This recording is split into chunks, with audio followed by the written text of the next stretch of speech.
The smell of fresh coffee wafted through the kitchen as I leaned against the counter, watching the sunlight pour through the window. It hit the hardwood floors in golden streaks, a soft glow that made everything feel warmer than it was. Melissa stood by the sink, her auburn hair catching the light just so, humming under her breath.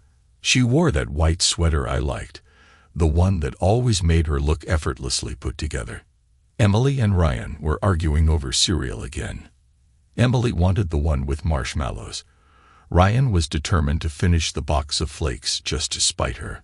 Their voices bounced off the walls, shrill but familiar, like an old song you couldn't help but love. This was my life. Comfortable, predictable, wrapped up in a neat little suburban bow. But even as I stood there, holding my mug, something gnawed at me. It wasn't the noise or the cluttered counters, or even the mountain of bills waiting in my study. It was Melissa. She laughed at Emily's protest, handing her the marshmallow cereal with a shake of her head. But it was the way her eyes didn't quite crinkle. The way her laugh didn't quite reach her face. She'd been like this for weeks. Maybe months. It was small things, barely noticeable if you weren't paying attention. Like how she'd sit on the edge of the couch scrolling her phone, angling the screen away from me when I walked into the room. Or how her hugs felt lighter, like her mind was elsewhere even when her arms were around me. I took a sip of coffee, letting the warmth steady me. Maybe I was overthinking. It wasn't like Melissa hadn't always been a little guarded. Even back when we first met, she had this way of keeping a part of herself hidden. I used to think it was mysterious, but now it just felt like distance. "Hey, what time's the recital tomorrow?" I asked, breaking into her humming. She turned, blinking like I'd pulled her out of a daydream. 6. You said you'd leave work early, remember? Yeah, just making sure. She smiled, but it was quick, a flicker before she turned back to the sink. I stared at her back, the smooth line of her shoulders, and wondered why it felt like we were speaking through glass. Ryan threw a grape at Emily, and she retaliated with a spoonful of cereal that missed him and splattered onto the table. Melissa sighed, reaching for a dishcloth. "Can you two act like human beings for 5 minutes?" she said, her tone sharp. The kids froze, their grins vanishing. "All right, that's enough," I said, stepping in. "Emily, eat your cereal. Ryan, stop antagonizing your sister." They muttered apologies, and I could feel Melissa's eyes on me as I crouched to pick up the fallen grape. When I stood, she was already moving out of the kitchen, her sweater brushing against my arm as she passed. No word, no touch, just gone.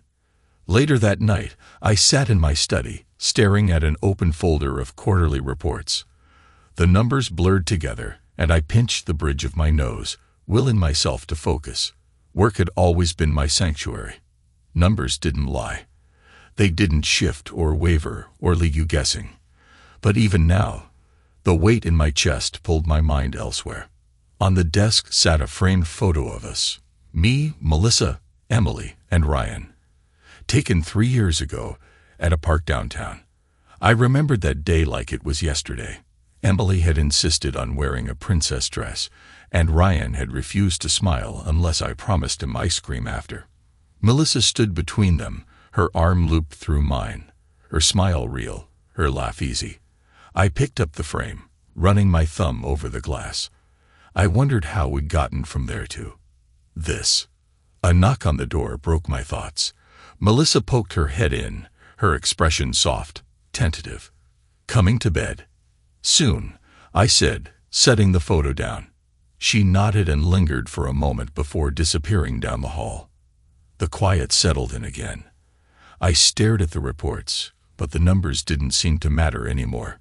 Sleep didn't come easily that night. I lay awake, listening to the sound of Melissa's breathing, slow and even beside me. The weight in my chest felt heavier than before. I didn't know why, but the thought wouldn't leave me. Something wasn't right. I could feel it. The way you feel a storm brewing, thick in the air. It wasn't big enough to see. Not yet. But it was there, lingering on the edges of everything. Waiting. The house was quiet when I woke up. the kind of stillness that felt unnatural. Melissa had already slipped out of bed, the faint scent of her shampoo lingering on the pillow. I heard faint clinking in the kitchen, her morning ritual of unloading the dishwasher before the kids woke up. I pulled on a sweatshirt and wandered down the hall, the hardwood cool under my feet. Melissa was at the counter, hair tied back, scrolling through her phone with a small, distracted smile. She didn't hear me right away, so I leaned against the doorway and watched. "Who's got you smiling this early?" I asked, keeping my tone light. Her hand twitched, slipping the phone into her pocket before she turned. "Good morning to you too." She reached for her coffee mug, the movement quick and fluid. Too fluid. "You're up early," I said, letting the comment hang. "Lots to do." She gestured toward the dishwasher. "And someone has to keep things running around here." The jab was subtle, wrapped in her usual playful tone, but it hit anyway. I forced a smile, kissed her cheek, and poured my coffee. I wanted to let it go. I told myself I was imagining things, that I was looking for problems where there weren't any. But that smile, the way her body had stiffened when she saw me, my stomach tightened. The kids thundered down the stairs a moment later, shattering the tension. Melissa sprang into action, her voice slipping easily into its usual rhythm. Emily needed help finding her socks. Ryan demanded pancakes instead of cereal. I sipped my coffee and watched Melissa dart between them, her phone buzzing faintly from her pocket. I didn't ask who it was. I didn't need to. Later that day, while Melissa was out running errands and the kids were at school, I found myself standing in the bedroom, staring at her nightstand. It wasn't like me to snoop. I'd always prided myself on trust, on being the husband who didn't need to check up on his wife. But the unease had burrowed deep, and I couldn't shake it. Her phone wasn't there, of course. Melissa was too careful for that. Instead, I rifled through her drawer, feeling ridiculous and ashamed all at once. Nothing. Just a few old books, a tube of hand lotion, and a tangled mess of headphones. I slumped onto the edge of the bed, dragging a hand over my face. What was I even looking for? A love note. A secret second phone. I felt like a fool, but that nagging sense of wrongness wouldn't let me walk away. Then I remembered. She'd left her laptop in the kitchen. I moved quickly, heart pounding in my chest as I flipped it open. The screen blinked to life, asking for a password. Of course. But her email was open in the corner, the notification preview flashing. "Looking forward to tomorrow. Can't wait to see you. D." My breath caught, and my pulse hammered in my ears. I stared at the screen, the message burning itself into my mind. D. I didn't know what I was expecting, but something about the casual intimacy of those words sent a chill down my spine. I spent the rest of the day trying to act normal. By the time Melissa came home, I was sitting at the kitchen table, helping Emily with her math homework. She leaned over to kiss me on the head, her lips brushing my hairline like nothing had changed. "How was your day?" I asked, glancing up at her. "Fine. Busy." She set a grocery bag on the counter. "I picked up that wine you like, by the way." "Thoughtful of you." I kept my voice even, though my chest felt like it was going to explode. I didn't press. Not yet. That night, I called John. "Got a minute?" I asked, pacing the length of my office. "For you?" "Always." John had been my best friend since college, one of the few people who didn't sugarcoat things for me. He was also the kind of lawyer who could dismantle a case with surgical precision, which was exactly what I needed right now. "What's going on?" I told him everything. The message, the way Melissa had been acting, the sense that something was deeply wrong. John didn't interrupt, though I could hear the occasional rustle of papers on his end. When I finished, there was a long pause. "First thing," he said finally, his voice calm and measured. "Don't jump to conclusions." Easier said than done. "I mean it, Alex. You're upset. You're hurt. But before you do anything rash, you need proof. Real proof. And if I find it." Then we talk. Until then, keep your head down. Don't tip her off. The last thing you want is to play your hand too early." I let his words sink in, my grip tightening on the phone. "Thanks," I said. "Don't mention it. And Alex, whatever this is, you'll get through it. You're stronger than you think." I wanted to believe him. That night, as I lay in bed beside Melissa, I replayed John's words over and over in my head. Don't jump to conclusions. But the message was branded in my brain. Looking forward to tomorrow. I stared at the ceiling, my chest hollow and aching. I didn't know what tomorrow would bring, but I knew one thing for sure. Nothing would ever be the same. The decision to hire Neil came faster than I expected. By the next morning, the idea had cemented itself in my mind. John was right. I needed proof. Real proof. If I was going to confront Melissa, it couldn't be based on suspicion.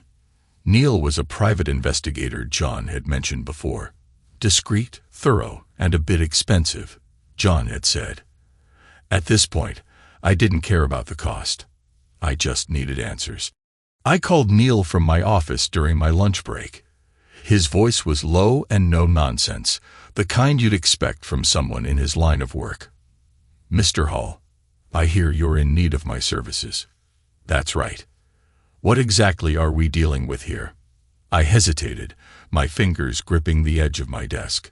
Saying it out loud felt surreal, like crossing a line I could never uncross. "My wife," I said finally. "I think she's seeing someone else."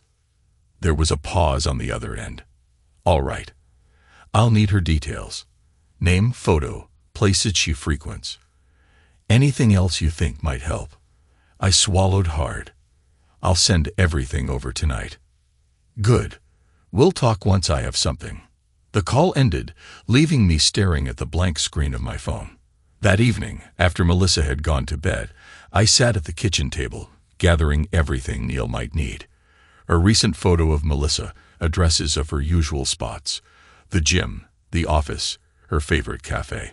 I emailed everything to Neil, my hands trembling slightly on the keyboard. When I finally crawled into bed beside Melissa, the weight of what I'd just done pressed down on me.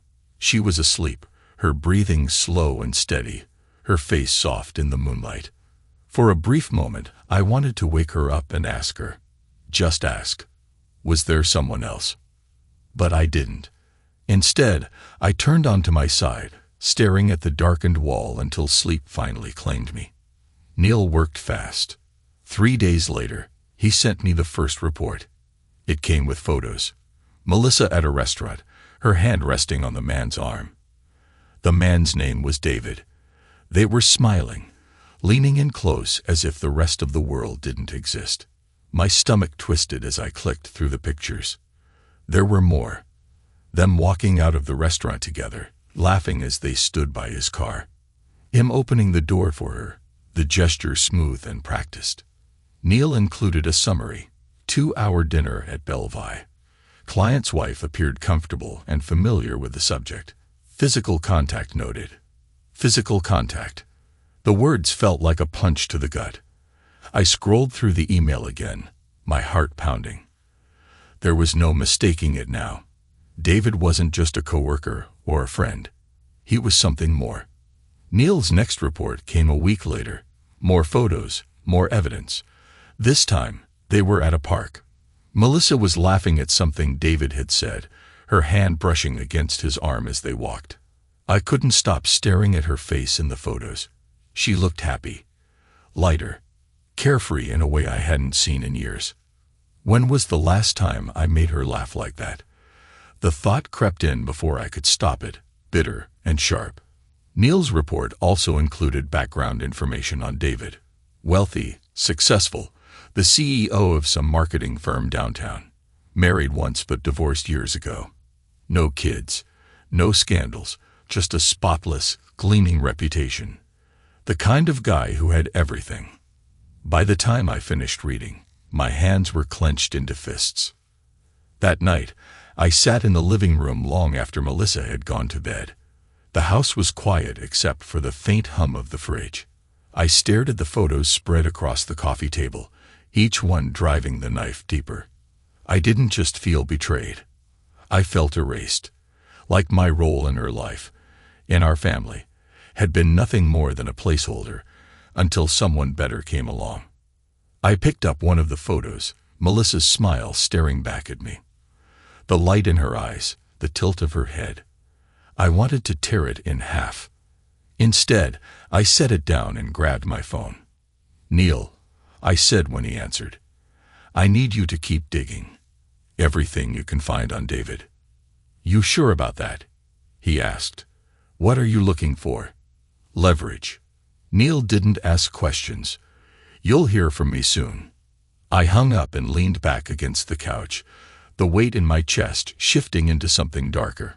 If Melissa wanted to play games, she was about to find out I didn't lose. The DNA test kit arrived in an unassuming brown box, the kind you could mistake for a delivery of vitamins or books. I set it on the dining room table, staring at it like it might explode. The instructions were simple enough. Collect a sample. Send it back. Wait. It should have felt clinical, detached, but my hand shook as I opened the box. I waited until the kids were asleep and Melissa was busy in the study. Sneaking into their rooms felt wrong, even vile, but I told myself it was necessary. Emily was first. She always tossed and turned in her sleep, so I plucked a few strands of her curly hair from the pillow without waking her. I lingered for a moment, brushing a hand over her soft cheek. She murmured something incoherent and rolled over. My heart twisted painfully. Ryan was easier. He slept like a log, one arm hanging off the bed, his face smushed against his favorite stuffed dinosaur. I collected his sample quickly, feeling like an intruder in my own home. When I returned to the dining room, I placed the hairs carefully into the test kit's labeled envelopes. It felt final, like I was signing the death warrant for something I couldn't name yet. Melissa wandered into the kitchen as I was sealing the box. I froze, my heart hammering. "What's that?" she asked, nodding toward the package. "Just something for work," I said, keeping my tone casual. She didn't look convinced. "Since when does your job involve mail-in kits?" "Since a new client wanted product testing," I lied. "Part of a market analysis." She shrugged, clearly uninterested, and poured herself a glass of water. "Don't stay up too late. You've got the big meeting tomorrow, remember?" "Right. I'll be in bed soon." She smiled faintly, a flicker of warmth, and headed back to the study. I watched her go, guilt clawing at my insides, but I pushed it down, sealing the box with tape. The next day, I mailed it off. The results came faster than I expected. I got the email late at night while sitting at my desk, the soft glow of the monitor the only light in the room. My finger hovered over the subject line. DNA results. Infidelity. I opened it. My stomach dropped as I scanned the results. Probability of paternity, 0%. For both children. I stared at the words, my chest tightening until I thought I might suffocate. I read it again, hoping I'd misread, hoping the numbers would somehow change if I stared long enough. They didn't. I leaned back in my chair, the room spinning around me. It wasn't just betrayal. It was annihilation. Emily. Ryan. They weren't mine. I thought of all the times I'd held them, wiped their tears, read them bedtime stories, all the soccer games, the piano recitals, the scraped knees, and birthday parties. None of it was real. My entire world had been built on a lie. I don't remember how long I sat there, staring blankly at the screen. Minutes. Hours. It didn't matter. Time had stopped making sense. When I finally stood, my legs felt like lead. I made my way to the living room, the weight in my chest pressing down harder with every step. The family photo on the mantel caught my eye. The one we'd taken at the zoo last summer, Melissa's arm wrapped around my shoulders, the kids grinning in their matching hats. I picked it up, staring at the smiling faces of the people I thought were mine. And then I threw it. The glass shattered against the wall, fragments scattering across the floor. For a moment, I stood there, breathing hard, my fists clenched. Then I sank to the floor, my head in my hands. I didn't cry. I couldn't. The anger, the betrayal, it burned too hot for tears. But something inside me broke that night. And in its place, something darker took root. By the time Melissa came into the living room, the shards of glass were cleaned up, and I was sitting calmly on the couch, nursing a glass of scotch. "Everything okay?" she asked, her brow furrowed. "Yeah," I said, swirling the amber liquid in my glass. "Just dropped the picture frame. No big deal." She glanced at the empty space on the mantel where the photo had been but didn't press. "You sure?" "I'm sure." I forced a smile. "Just clumsy, I guess." She hesitated for a moment before nodding. "All right. Don't stay up too late." When she was gone, I took another sip of scotch, the burn settling in my chest like a second heartbeat. I'd spent years building this life. Years trusting Melissa, loving her, raising children I thought were mine. But now it was all ashes. And if I had to burn the rest of it to the ground to make things right, so be it. The next morning, I sat at the kitchen table with my coffee, watching Melissa shuffle around the kitchen.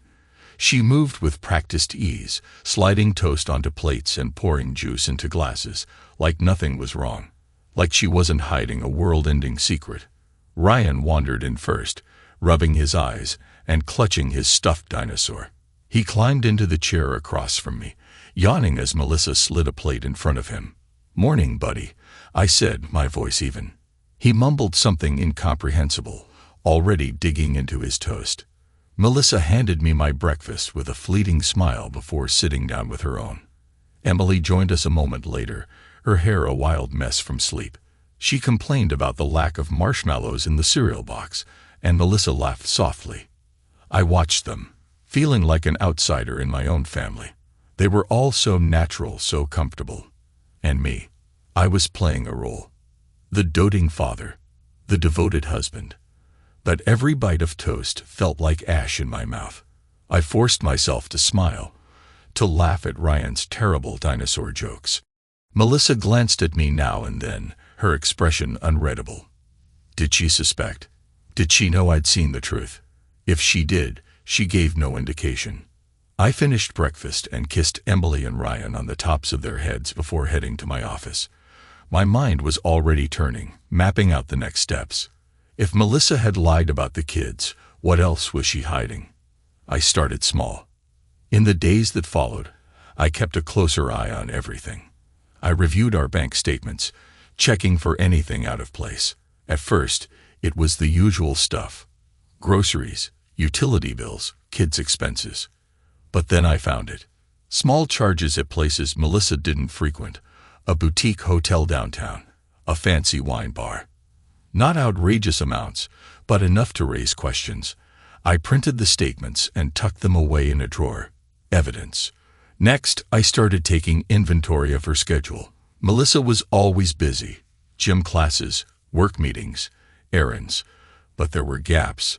Little pockets of time where she didn't mention where she'd been. When I asked casually, she had answers ready. Just grabbing coffee with a friend, or had to stop by the dry cleaners. Her tone was breezy, light. But her eyes never quite met mine. It was almost impressive, the way she juggled everything. The kids, work, me, and him. By the end of the week, I couldn't stomach the charade anymore. "Melissa," I said over dinner one evening, keeping my voice steady. She looked up, surprised. "Yeah. I've been thinking we should take a trip. Just us." Emily perked up. "Can we go to Disneyland?" "Not this time, sweetheart," I said, ruffling her hair. "Mom and I need some grown-up time." Melissa set her fork down, her brows furrowing slightly. "A trip? Why not?" I shrugged. "We haven't had much time for ourselves lately. Thought it might be nice to reconnect." Her smile was small, tentative. "I don't know, Alex. The kids, work. It's not exactly the best time." "It's never the best time." I leaned back in my chair, holding her gaze. "But maybe we should make time." She hesitated, and for a moment I thought she might say yes. But then she glanced at the kids and shook her head. "Let's talk about it later, okay?" "Sure," I said, forcing a smile. The conversation shifted, but the seed was planted. That night, I sat at my desk, the house quiet around me. The financial data I'd gathered was spread out in front of me, along with Neil's reports. The pictures of Melissa and David stared back at me, taunting. I felt the weight of it all pressing down, but there was no turning back now. I opened a new document on my computer and started typing, outlining my plan. Steps to gather more evidence, protect my finances, and eventually confront her. The plan wasn't perfect, but it didn't have to be. It just had to be enough. When I finished, I leaned back in my chair, staring at the screen. I'd spent years building a life with Melissa, a partnership, a family. And now I was dismantling it piece by piece. But I couldn't let myself feel guilt. Not yet. She'd made her choices. Now I was making mine. Melissa left early the next morning, her bag slung over her shoulder, kissing me on the cheek before heading out. I barely felt it.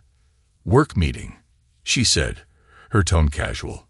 I watched her go from the window, her car pulling out of the driveway and disappearing down the street. Once I was sure she wasn't coming back, I grabbed my phone and dialed John. "Got time to talk?" I asked when he picked up. "For you? Always." "I need your legal expertise," I said, pacing the length of the living room. "It's time to start preparing for the worst."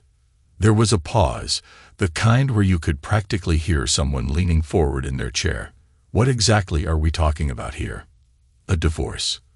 The word tasted bitter in my mouth. John sighed. "All right. What's your situation?" I gave him the rundown. "Melissa, the affair, the kids not being mine." "Okay," he said after I finished. "First things first, you need to protect yourself financially. Start gathering documents, bank statements, tax returns, anything showing your income and assets. If she's been spending money on this guy, we can use that." "I've already started," I said, my voice cold. "Good. Next, you'll need to document everything. I mean everything, Alex. Dates, times, places, any proof of the affair you can get." "I've got photos," I said. "Texts, too. Enough to paint a pretty clear picture." John hesitated. "That's good, but we need to be careful. Illinois is a no-fault divorce state, so the affair itself might not carry as much weight unless it directly impacts finances or custody." "What about the kids?" My jaw tightened. "If they're not mine?" "Hold on," John interrupted. "That's a whole other can of worms. We'll need to get a legal determination of paternity. You'll also want to decide how you want to handle that emotionally, because it's not just about the law, Alex. It's about those kids and their future." I clenched my fist, the words hitting harder than I expected. "I know." "All right," John said, his tone softening. "We'll take it one step at a time.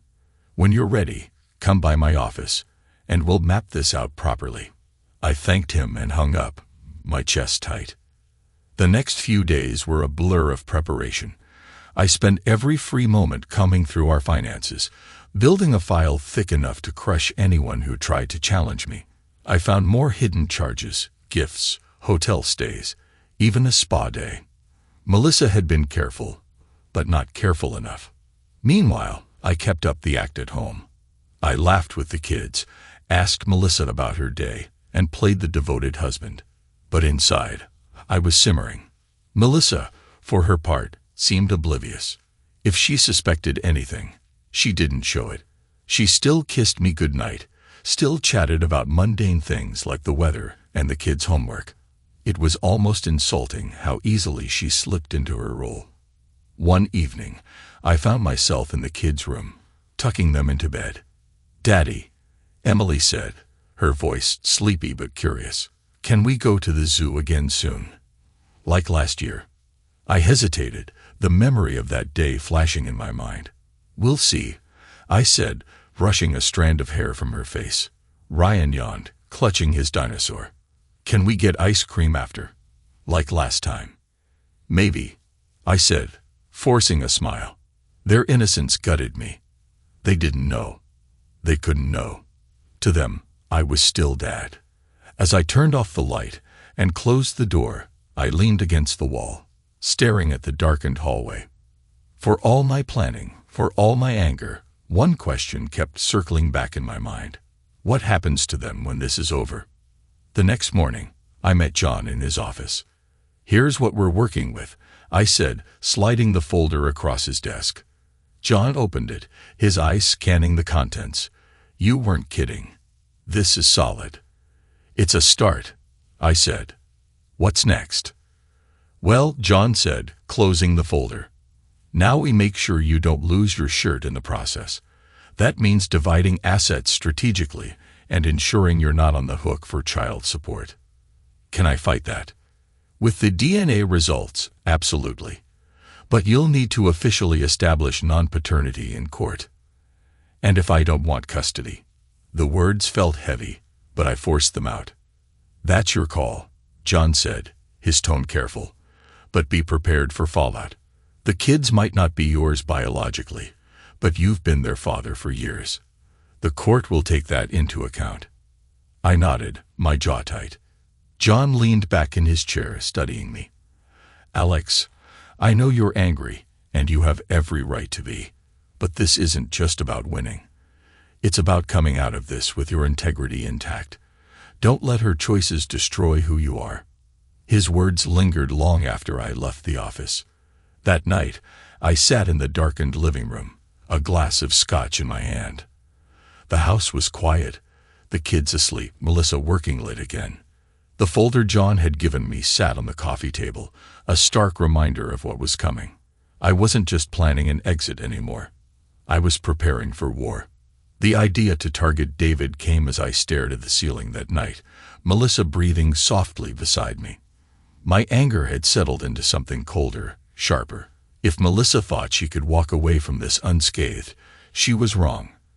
But David? He was the foundation of her betrayal. Remove him, and the whole structure crumbled.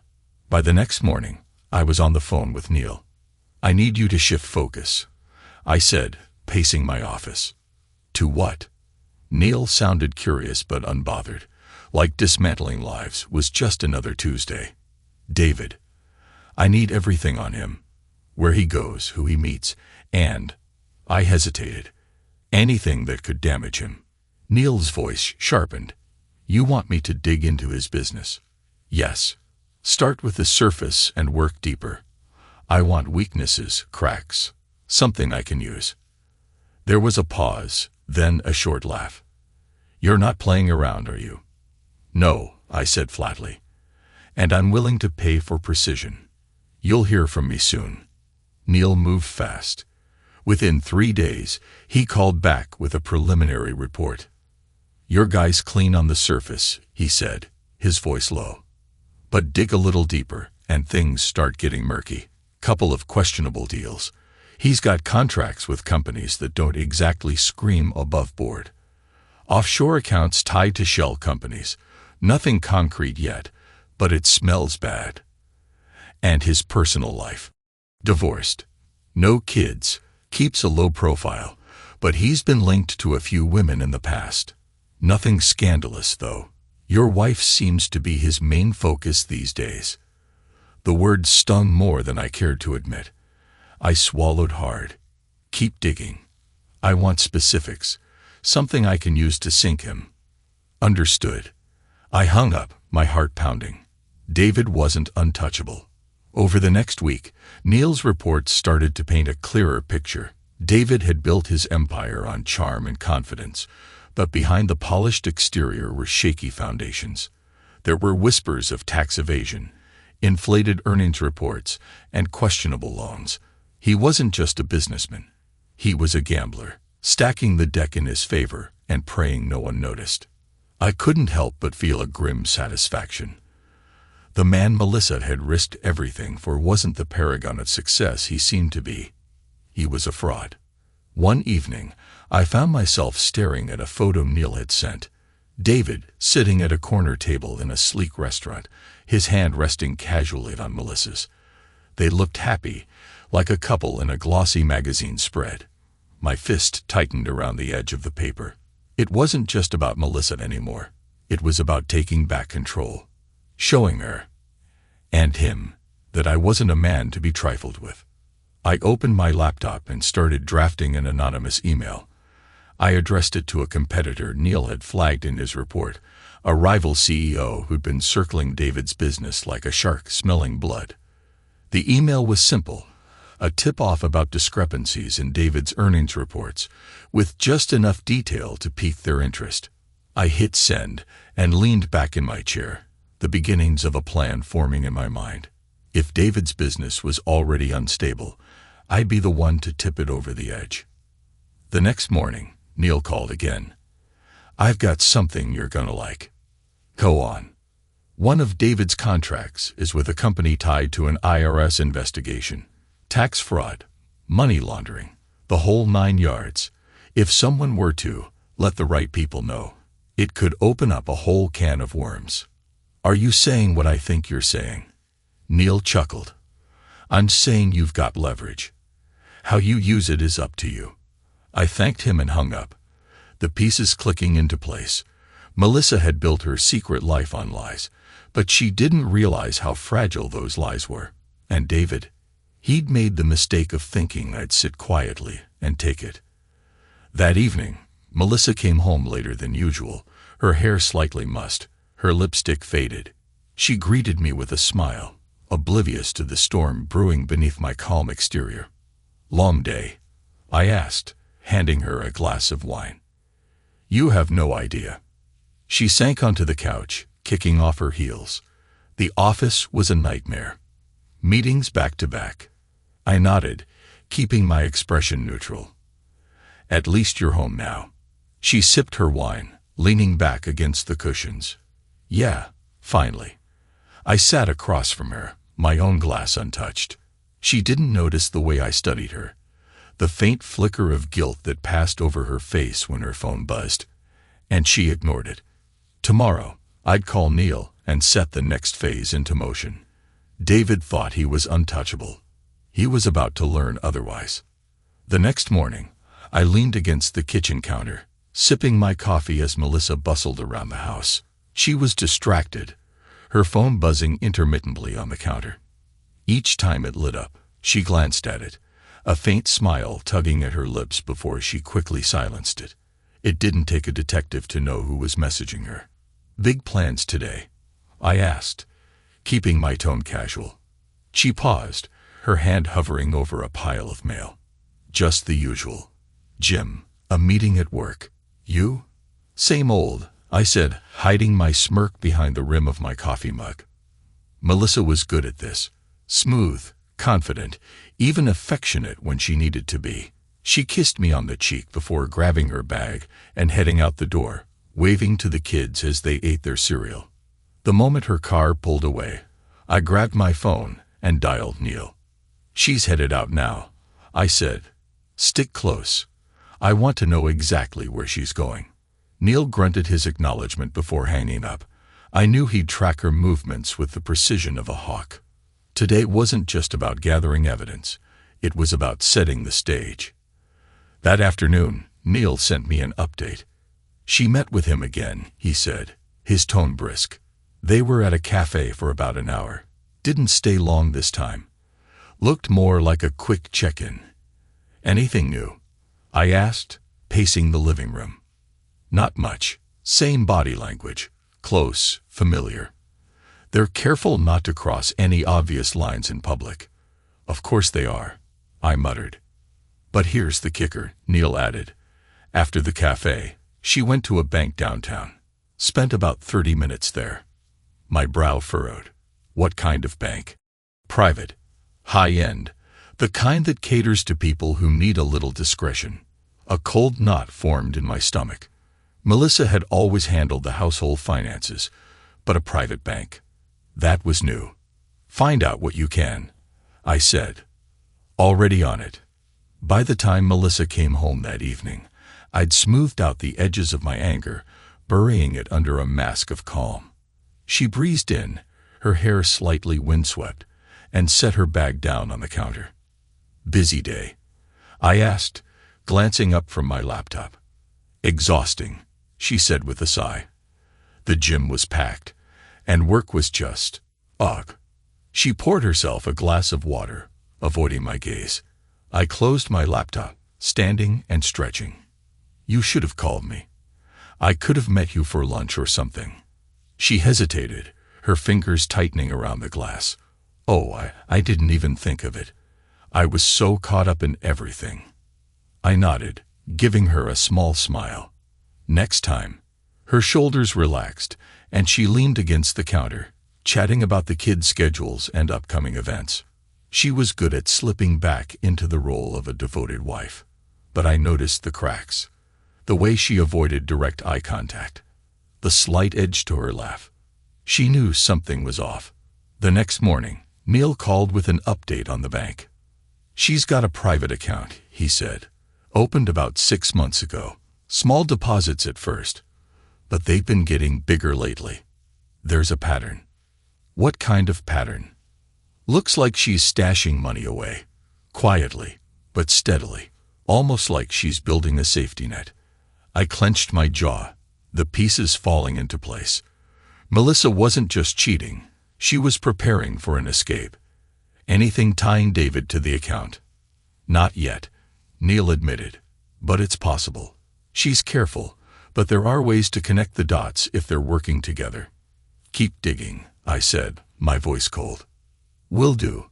That night, as we sat down for dinner, I took a different approach. I acted warmer, more attentive. "Melissa," I said, my tone soft. "I've been thinking. We've both been so busy lately. Maybe it's time we focus more on us." She looked up from her plate, her expression carefully neutral. "What do you mean?" "I mean, maybe we need to slow down. Spend more time together. Go on more dates, reconnect." Her fork froze midair, but she recovered quickly, giving me a small smile. "That's sweet, Alex.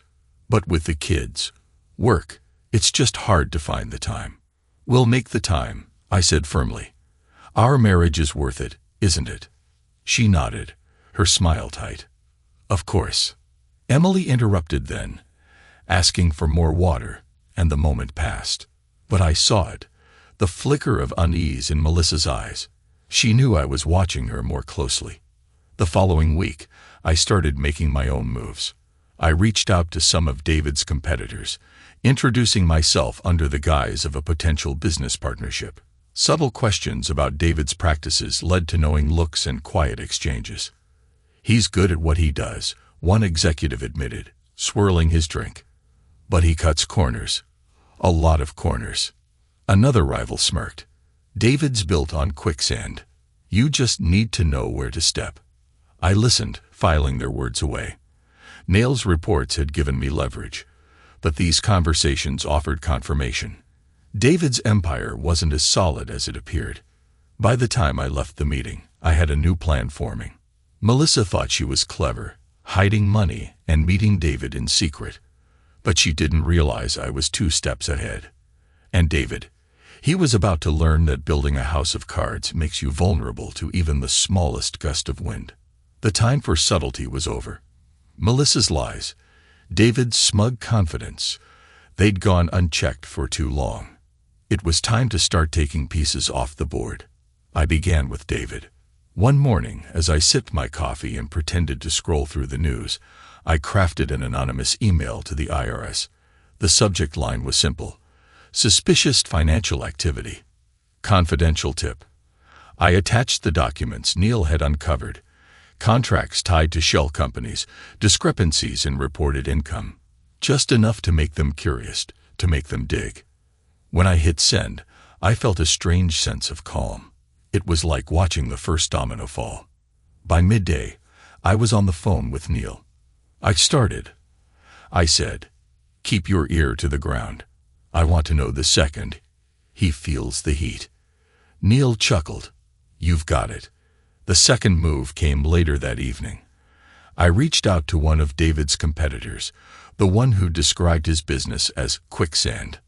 I sent another anonymous email, this time highlighting the contracts David had with a company under IRS investigation. I didn't have to spell it out. A savvy rival would see the opportunity and pounce. The effects were immediate. 2 days later, Neil called me, his voice brimming with satisfaction. David's firm just got hit with an audit. IRS agents showed up at his office this morning. Word's already spreading. Good, I said, my tone steady. And the competitors? They're circling like vultures. Heard whispers about a few contracts getting pulled. Whatever you sent them, it worked. I nodded, a cold satisfaction settling in my chest. David had built his empire on lies, and now the cracks were widening. But I wasn't done yet. Melissa had no idea any of this was happening. At home, I played the part of the devoted husband, asking about her day, helping with the kids, pretending everything was normal. If anything, I leaned in harder, cooking dinner, suggesting family movie nights, even planning a weekend outing to the zoo. She seemed relieved by my sudden attentiveness, though there was still a flicker of suspicion in her eyes. I feel like we've turned a corner, she said one night as we sat on the couch, the kids finally asleep. Maybe we have, I said, offering a small smile. She leaned against my shoulder, her warmth familiar and disorienting all at once. I let her stay there, even as my mind churned with the plans still in motion. A week after the IRS audit, Neil called again. You're not going to believe this, he said, laughing. One of David's biggest clients just jumped ship. Word is, they're spooked by the audit and don't want to get caught in the fallout. What's that mean for him? Loss of revenue, loss of reputation. It's a domino effect. Once one client pulls out, others start questioning if they're next. Good, I said, gripping the phone tighter. What about Melissa? Has she done anything unusual? Neil hesitated. She's been quieter lately. Still meeting David, but not as often. It's like she's pulling back, maybe because of everything going on with him. Keep watching, I said, my voice cold. I need to know if she's planning anything. Will do. That night, as I tucked Emily and Ryan into bed, a pang of guilt crept in. They looked so small, so innocent, their lives untouched by the chaos swirling around them. Emily clutched her favorite stuffed bunny, her eyes drooping with sleep. Daddy, she murmured, her voice barely audible. Do you love us? The question hit me like a punch to the gut. Of course I do, sweetheart, I said, brushing a hand over her hair. Why would you ask that? She shrugged, her eyes fluttering shut. You've been different lately. As I closed the door, I leaned against it, the weight of everything pressing down on me. I'd started this to protect myself, to reclaim control, but the collateral damage was becoming harder to ignore. Still, I couldn't stop now. The next morning, Melissa seemed distracted, her phone buzzing more frequently than usual. Everything all right? I asked, sliding a plate of eggs across the counter. Yeah, she said quickly, barely glancing up. Just a lot going on at work. Her hand trembled slightly as she reached for her coffee, and I noticed the faint shadows under her eyes. I leaned back against the counter, watching her carefully. If there's anything you need to talk about. She forced a smile. Thanks, Alex, I'm fine. But she wasn't. I could see it in the way her shoulders sagged, the way she avoided my gaze. David's world was crumbling, and it was only a matter of time before she felt the full impact. I didn't feel sorry for her, not anymore. The mask she wore, the confident, loving wife, was starting to slip. And I'd make sure that when it fell, there'd be nothing left behind it. The house was quiet. Too quiet. Melissa sat across from me at the dining table, her eyes darting between the kids as they cleared their plates. I'd suggested a special dinner, just the two of us, once the kids were in bed. She'd agreed, though I could tell something about my sudden attentiveness unsettled her. Can we have ice cream after? Ryan asked, his voice full of hope. Not tonight, buddy, I said, ruffling his hair. You've got school tomorrow.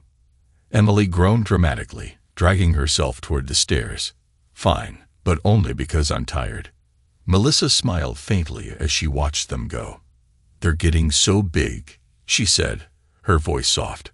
I nodded, my chest tightening. The kids' laughter drifted down the hallway, followed by the sound of doors closing. For a moment, I hesitated, the weight of what I was about to do pressing down on me. Then I stood and walked to the kitchen. Wine. I called over my shoulder. Sure, Melissa said, leaning back in her chair. I poured 2 glasses, steadying my hands as I carried them to the table. She accepted hers with a smile, though her eyes lingered on me a moment too long, as if trying to read my expression. To us, I said, raising my glass. To us, she echoed, though her voice lacked conviction. I let the silence stretch, sipping my wine and watching her over the rim of my glass. She shifted uncomfortably, her fingers tracing the stem of her glass. Melissa, I said finally, my tone calm but firm. There's something I need to talk to you about. Her smile faltered. Okay, what is it?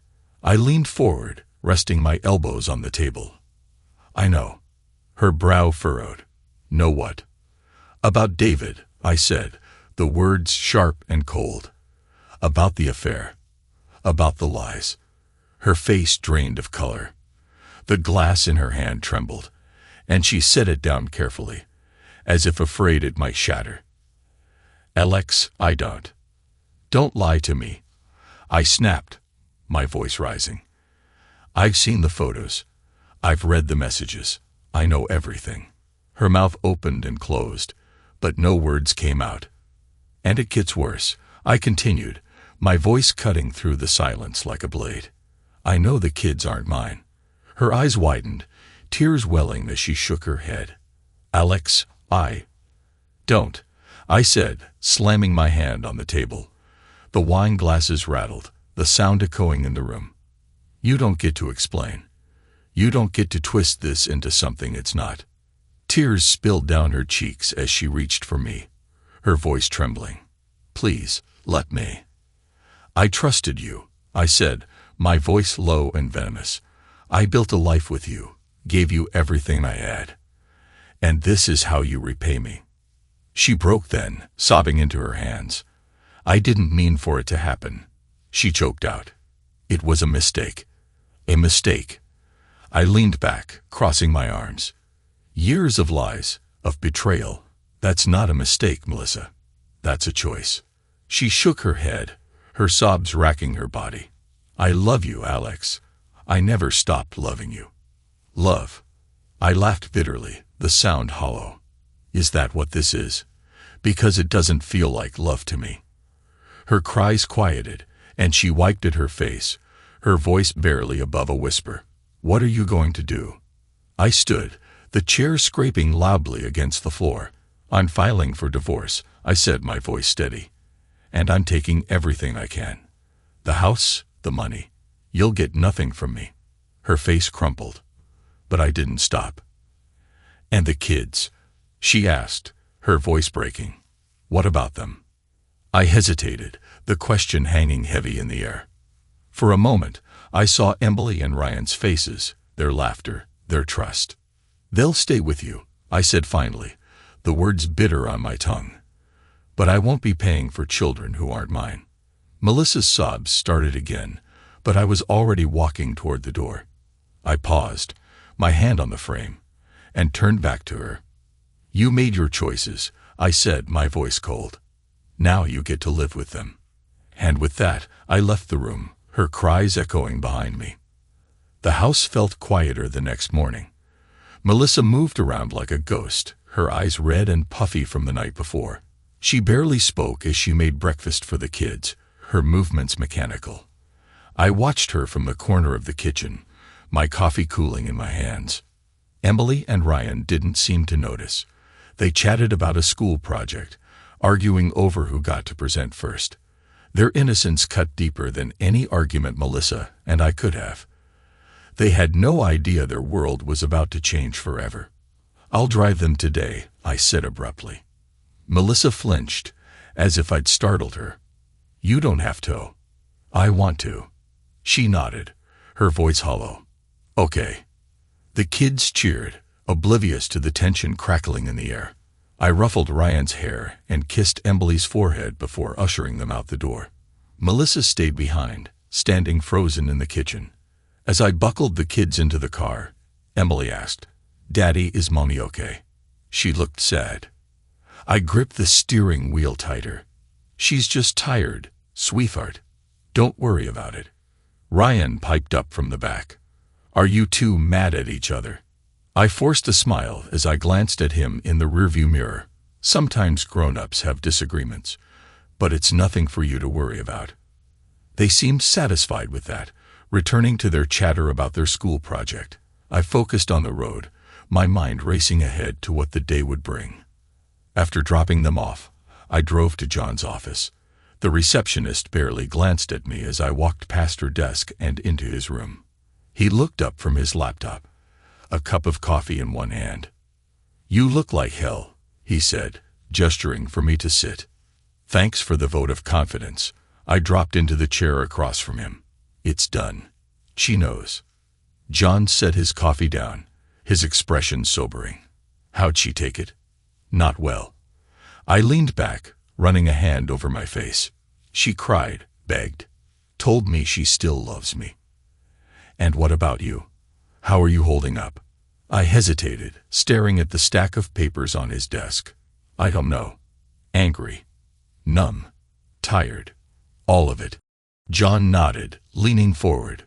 Well, the next steps are going to be hard, Alex. I won't lie to you. You're contesting child support based on the DNA results, right? Yes. I'm not paying for kids who aren't mine. John's gaze was steady. You know the court might not see it that way. You've been their father for years. The judge could rule that your relationship with them takes precedence over biology. I clenched my jaw. I thought about that. But I'm not backing down. All right, John said, pulling a folder from his desk. We'll file the papers today. Divorce on grounds of infidelity. We'll include the DNA results and the financial evidence you've gathered. She'll fight. Alex, be ready for that. I am. He handed me a pen. Sign here, and I'll get everything started. I stared at the document for a moment, the weight of it settling on my shoulders. Then I signed my name. When I got home, Melissa was sitting on the couch, her face pale. She glanced up when I walked in, her eyes wide and full of dread. Did you file? She asked, her voice trembling. Yes. I set my keys on the counter, avoiding her gaze. John's taking care of it. She pressed her hands to her mouth, tears spilling over. Alex, please. Don't do this. We can fix it. We can go to therapy, work through it. There's nothing to work through, I said coldly. You made your choice. Now I'm making mine. Her hands fell to her lap, and she stared at me, her expression a mixture of despair and disbelief.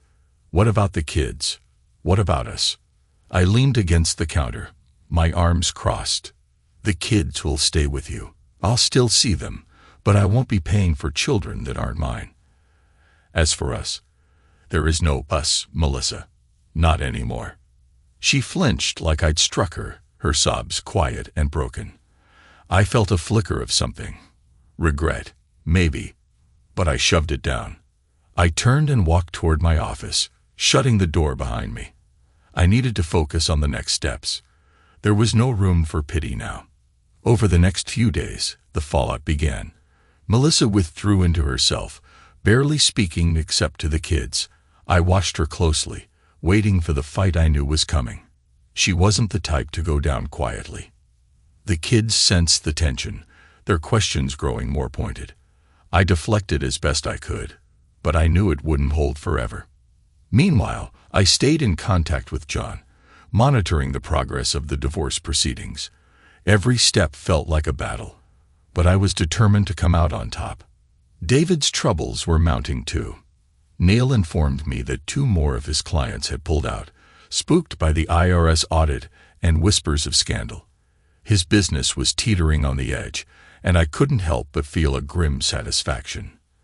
But as I sat in my office one night, staring at the paperwork spread across my desk, I couldn't shake the nagging thought that this was only the beginning.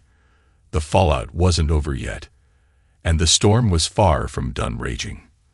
The cracks in David's empire were spreading faster than I'd anticipated.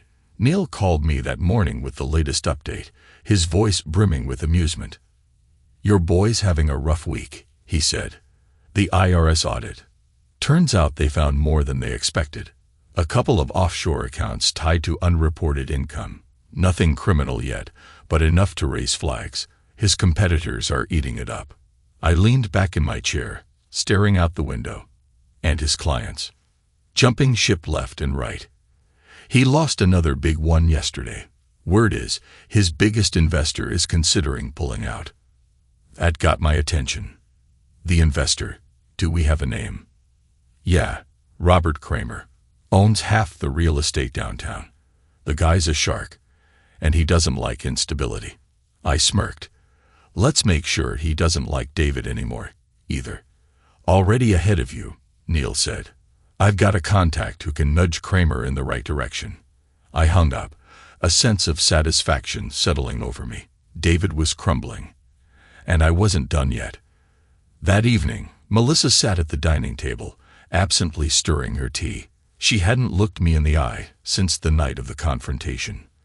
The once vibrant spark in her was gone, replaced by something dull and heavy. I didn't feel sorry for her. Not anymore. "Long day?" I asked, keeping my tone neutral as I set my laptop on the counter. She glanced up, startled, as if she'd forgotten I was there. "Yeah, work's been overwhelming." I nodded, sipping my water. "You hear from David lately?" Her face froze for a fraction of a second, then she shook her head. "No." "Why?" I shrugged. "Just curious. I've been hearing some things about his business. Doesn't sound good." Her hands tightened around the mug, her knuckles white. I wouldn't know. I let the silence stretch, watching her squirm under my gaze. She was unraveling, and it showed. "Well," I said finally, "if you do hear from him, maybe let him know I'm thinking of him." Her head snapped up, her eyes wide. For a moment, I thought she might say something, but she didn't. She simply stood and walked out of the room, her tea untouched. The next day, Neil called with another update. Kramer pulled his investment. It's official. I couldn't help but smile. "What's that mean for David?" "It means he's bleeding out," Neil said. "Without Kramer, his company can't survive. Expect bankruptcy within a month, maybe less. And personally, hard to say. His reputation's taking a hit, but he's not out of the game yet. Guys like him always find a way to slither back." I leaned forward, resting my elbows on the desk. "Not this time. I want him done. No second chances." Neil chuckled. "Understood." The fallout hit Melissa like a tidal wave. I came home that evening to find her sitting on the couch, her phone clutched in her hands. She looked up as I entered, her face pale. "Alex," she said, her voice barely above a whisper. I need to talk to you." I set my bag down and crossed my arms. "Go on." "It's David," she said, her voice cracking. "His business is collapsing. He called me, begging for help. But there's nothing I can do." Her tears spilled over, and for the first time in weeks, I saw genuine fear in her eyes.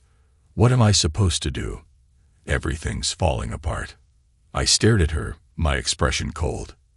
"You made your bed, Melissa. Now you get to lie in it." She flinched at the venom in my voice, her sobs growing louder. "I never meant for this to happen. I was stupid, Alex. I was selfish. But I never wanted this." "Didn't you?" I asked, stepping closer. "You threw away our life. You betrayed me, our family. For what? For him." She shook her head, her hands trembling. "I was lost. I didn't." "Stop." My voice was sharp, cutting through her excuses. "I don't care why you did it. All I care about is what happens now. And right now, you're reaping exactly what you sowed." Her sobs quieted, and she looked up at me, her eyes red and swollen. "What happens to us?" "There is no us, Melissa." I made that clear. She nodded slowly, her shoulders sagging. "And the kids?" "The kids stay with you," I said, my voice firm. "I'll see them, but you're the one who gets to explain why their family fell apart." Her face crumpled again, and she buried her head in her hands. I watched her for a moment, the woman I'd once loved reduced to a broken shell. Then I turned and walked out of the room. David's company declared bankruptcy a week later. The news was all over the business blogs and local papers, how the once golden CEO had fallen from grace.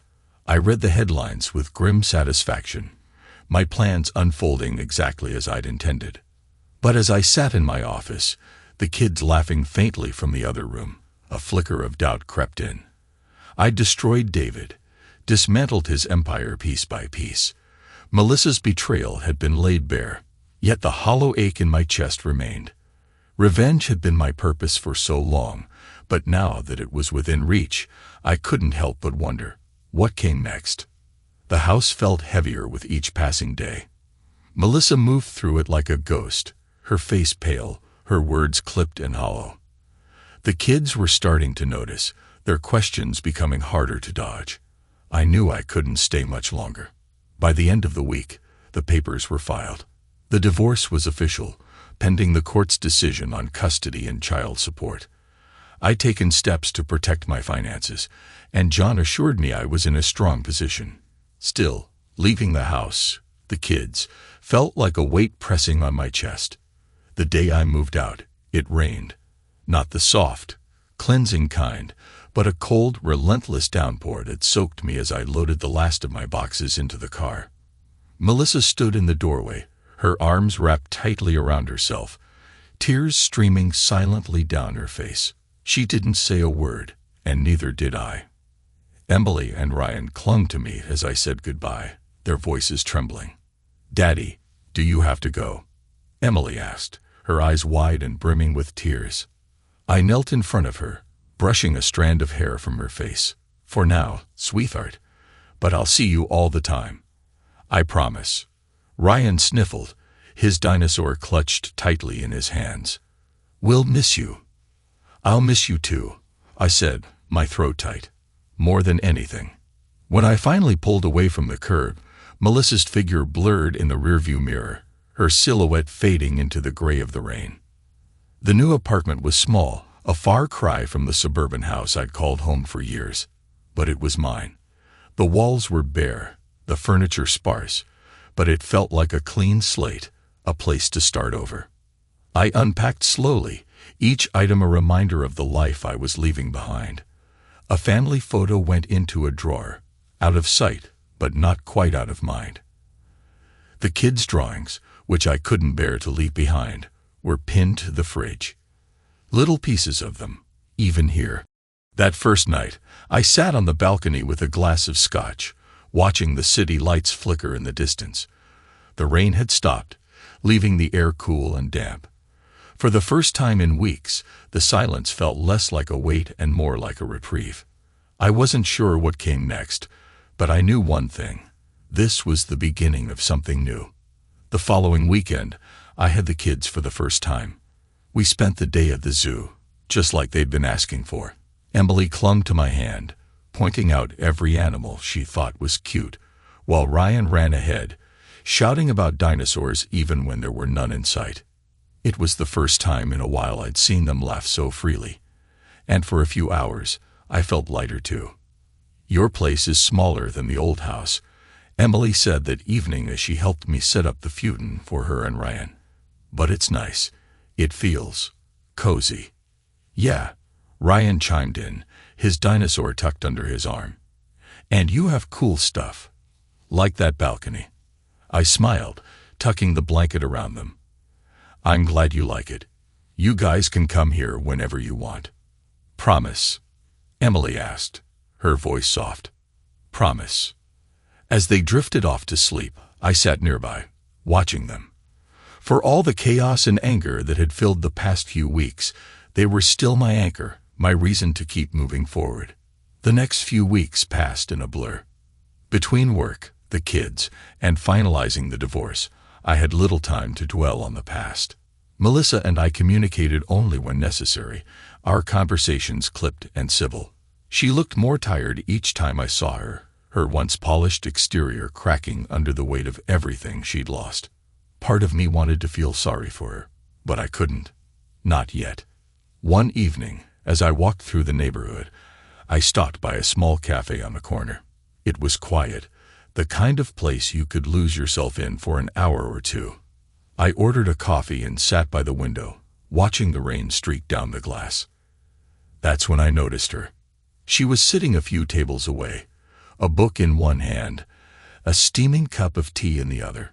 She looked up briefly, catching my eye, and offered a small smile. It wasn't flirtatious, just kind, like she saw something in my expression and wanted to soften it. For the first time in weeks, I felt something stir. Not hope, exactly, but the faintest flicker of warmth. A reminder that the world outside my pain still existed. I nodded back, then returned to my coffee, unsure if I was ready for anything more than this quiet moment of recognition. But as I left the cafe, I realized I hadn't thought about Melissa or David for hours. And that, I decided, was progress. The email was short and direct, sent from an anonymous account I'd created weeks ago. It contained enough details to make the recipient pause, question, and most importantly, act. It was the final strike against what remained of David's reputation. The recipient was a journalist for the city's business section, someone with a reputation for exposing corporate corruption. I attached Neil's findings: questionable contracts, shell companies, and the IRS audit results. The email ended with a single line: follow the money. It all leads to David Carlisle. I hit send and leaned back in my chair, feeling the weight of finality settle in my chest. David's company was already bankrupt, his empire in ruins. But reputation, that was personal. If he thought he could escape with even a shred of dignity, I wasn't done. Neil called me later that afternoon. Your timing's impeccable, he said. That journalist you tipped off, they're already on it. I've seen her work. She's relentless. David won't know what hit him.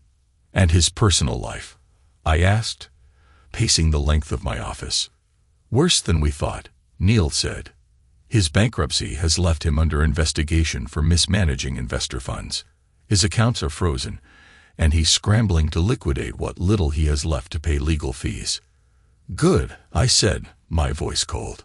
He's not walking away from this. Neil chuckled. You've already won, Alex. The guy's finished. But this... He paused. This is overkill. Maybe, I admitted, but I want him to feel it. Every inch of the fall. Neil didn't argue. You'll get it. The journalist is putting together a piece now. Should hit the news cycle by the weekend. I hung up, the edges of my anger sharpening into something colder. David's company might have been bankrupt, but there was still a part of him left untouched. That part, the image of the Golden Boy CEO, was my next target. The article dropped on Saturday morning, a damning expose of David Carlisle's meteoric rise and catastrophic fall.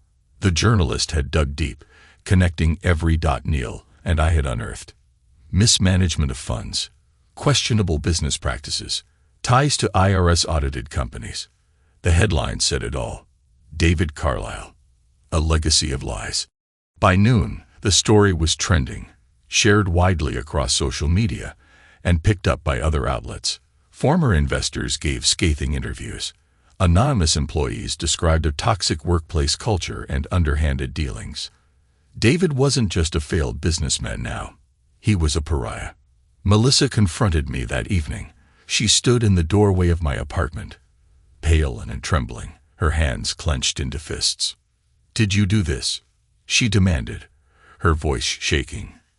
The article, the investigation. Is this you? I took my time answering, crossing my arms as I leaned against the wall. What if it is? Her face crumpled, tears welling in her eyes. You've destroyed him, Alex. Was that really necessary? Wasn't it enough to ruin the company? No, I said, my tone flat. It wasn't. Not after everything he took from me. She stepped forward, her voice desperate. This isn't just about him. It's about us, the kids. They'll grow up hearing about this, seeing it everywhere. Don't you care about that? I let her words hang in the air for a moment. I care about what he did to me, to our family. And as for the kids, that's on you, Melissa. You brought him into our lives. Her sobs broke free then, harsh and loud. I watched her, unmoved, as she covered her face with her hands. Go home, I said finally, my voice like stone. Whatever's left of it. She looked at me, her tears streaking down her face, but I turned away. The sound of the door closing behind her felt like an exclamation point. A week later, Neil confirmed the fallout was complete. David's not coming back from this, he said over the phone. No one's touching him. Not investors, not banks, not clients. He's radioactive. And personally, he's filed for personal bankruptcy now, too. Lost his car, his condo, even his private accounts. Guy's got nothing left. I nodded, a grim satisfaction settling in my chest. Good. Neil paused, his tone softening. So, what's next for you? The question hung in the air, one I wasn't ready to answer. I don't know, I admitted. But at least this part is done. Neil didn't press. Well, if you ever need another cleanup job, you know where to find me. I ended the call and sat in the quiet of my apartment, staring at the city lights beyond the window. David was finished. Melissa's world was in ruins. The revenge I'd so meticulously planned was complete. And yet, as the silence pressed in, I realized I wasn't sure what to do with myself anymore. The final confrontation with David was almost anticlimactic. By the time I saw him in person, he wasn't the confident, polished CEO I'd seen in Neil's photos. He was thinner, his suit ill-fitting, and his face lined with stress. The spark of arrogance that Melissa had clearly found irresistible was gone, replaced by a desperation that clung to him like a bad scent. We met in a quiet corner of a downtown cafe, not by accident. I'd orchestrated the meeting through a mutual acquaintance who knew just enough about David's predicament to convince him it was worth his time to see me. He needed help, and desperation makes people blind to traps. David arrived late, his shoulders hunched and his gaze darting around the room. When his eyes landed on me, there was a flicker of recognition, followed by a wariness that made me smile. David, I said, gesturing to the seat across from me. Thanks for coming. He sat down cautiously, his hands clasped tightly together on the table. What is this about? I leaned forward, my voice low and calm. This is about choices. Yours, specifically. He blinked, confused, before his expression hardened. If you're here to gloat, don't bother. I've already lost everything. My company, my assets, everything. So congratulations, Alex. You've won. I chuckled softly, shaking my head. David, you misunderstand. This isn't about winning. It's about making sure you understand exactly why you lost. His jaw tightened, but he didn't interrupt. You see, I continued, swirling the coffee in my mug. You didn't just mess with my marriage. You didn't just sleep with my wife. You built an empire on lies, on manipulation, on taking from others without consequence. And now you're paying for it. David's face flushed with anger, but he stayed silent, his hands curling into fists on the table. You thought you were untouchable, I said, my voice dropping further. That your charm and your money could shield you from anything. But you forgot one important thing. No empire stands forever.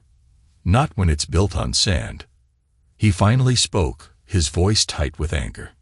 You think this makes you better than me. Smarter. You're just a bitter man with too much time on his hands. I smiled, the expression cold. Maybe. But I'm also the man who dismantled everything you've ever worked for. And I want you to remember that." David pushed his chair back abruptly, standing with a sneer. "Enjoy your victory, Alex. You won't have anything left either when this is all over." I tilted my head, unfazed. "Oh, but that's where you're wrong. I've already started rebuilding. You'll be lucky to rebuild anything." He turned and stormed out of the cafe, his movements jerky and uncoordinated.